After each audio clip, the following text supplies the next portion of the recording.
If you want to loosen the narcissist's grip on you, if you want to weaken the power they have over you, then you need to be able to develop indifference towards them. Because their power, their grip, comes from them being the most important thing to you, the most important thing in your life. And the way they do that is they very cleverly push you away from things that matter to you. They very cleverly make you ashamed of things, whether it be, personal dreams, ambitions, goals, people in your life. They know how to cause you to turn your back to those things, leaving the narcissist being the centerpiece of your world. And being in that position means they're in a position of leverage over you. So being in that position of leverage means they have that grip, they have that power over you. And of course, narcissists, they don't want to lose that power because they get their needs met by being able to use people like a puppet. They got the strings that can move your hands up, down, make you dance, make you sit, metaphorically speaking, of course, or potentially literally as well. And if you're in the fire, you can't cool down immediately, but you need to find a way to extinguish the fire. You need to find the solution to the broader problem if you want to weaken their power over you. And what that means is you have to find out who you are again. You have to refocus on things that are important to you, things that make you proud, things that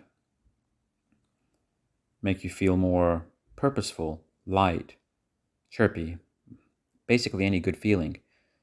And then the narcissist, of course, yes, when they see you kind of escaping that grip, they do get a bit worried at first. And then when they see that you are really escaping, whether or not you're still in their life, because sometimes people are no longer in the narcissist's life, and then the person starts to move on and they notice, and then they get really anxious, if you would.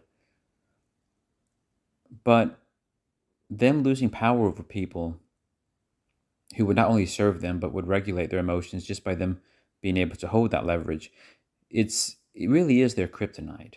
Your indifference towards the narcissist is their kryptonite. And when you want to loosen that grip, when you want to find your freedom again, when you want them to slowly disappear for good, then you don't do that by pushing them away. You don't do that by thinking how bad they are. You don't do that by ruminating on how bad they've treated you. You do that by shifting your focus and your energy onto everything else. And believe me, they feel when you shift your focus. And that's why narcissists hoover at the most opportune moments. It's almost like they have that sixth sense, isn't it? Because they feel that your energy is no longer supplying them. And narcissists don't have gumption. I think gumption is the best word to describe what healthy people have and what narcissists do not have. Gumption is if you can just kind of be on your own. You kind of align your thoughts with your belief and kind of just see the goodness that kind of prevails, and you can see kind of the path towards the things that are important to you, and you feel deserving of the things you want.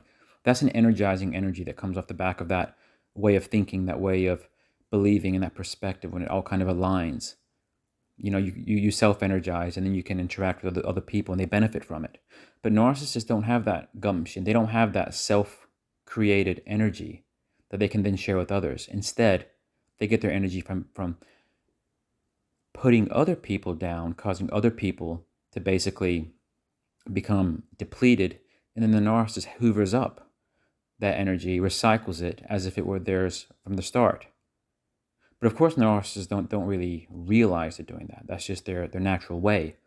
And that's why people who are extremely positive thinkers, who are very go-getting with this eager edge about them, with this natural tranquility, with this belief that the world is more good than it is bad, and if they just kind of focus right, good things will happen. When the narcissist sees people who are like that, if those people have weak boundaries, the narcissist encroaches quite heavily, quite aggressively, because they want I'm not sure if you've seen the movie Hocus Pocus, but it's like the witches, right? They they see the life force kind of floating around the children and stuff, and some of the people of that movie, and they will kind of suck the energy. It's like the aura just kind of gets sucked by those witches. I think it was it Sarah Jessica Parker? I think was one of the actresses. She was one of the witches, and they would just do that until the person was basically a shell. Basically, they killed the people, but basically sucked them out, their life force out of them. And but the narcissist can only really get away with that if people are in that dependency, that neediness, because they have nothing else. They've been pushed away from everything else, and they don't have self-belief anymore. It's almost like they see their own fulfillment as being the narcissist, and they don't really believe that they can go out and be fulfilled.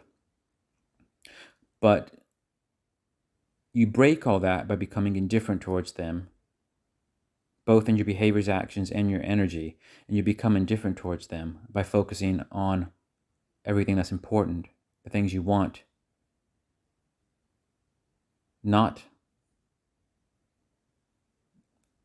trying to please the narcissist, to make the narcissist want to treat you well, even though that might have been a habit that you had in the past, but rather focus away from them so that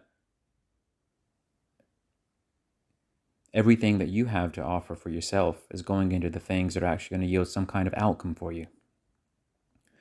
And if you can keep that flow, if you can keep that way of thinking, if you can keep that, then you'll notice, yes, there will be moments where if the narcissist is still kind of within your periphery, your peripheral vision, you notice them, whatnot, you might see them agitated. You might see them come back trying to make a reappearance with the Hoover, because they don't know how to accept that indifference. They don't know how to accept that, what they see to be a betrayal of sorts, because you're no longer giving them your life force. And of course they feel threatened, because that's how they get by. That's how they get their needs met. And sometimes you see, when you detach like that, sometimes you see the best of them and the worst of them at the same time, or a very short period apart. You see the best of them when they're trying to win you back over. And then you see the worst of them when they realize they probably lost you. They feel betrayed by you. But your job is to have strong enough boundaries and strong enough indifference towards them that it doesn't matter to you one way or another, whether they're trying to win you back or whether they hold a deep, hateful grudge against you because they feel betrayed by you.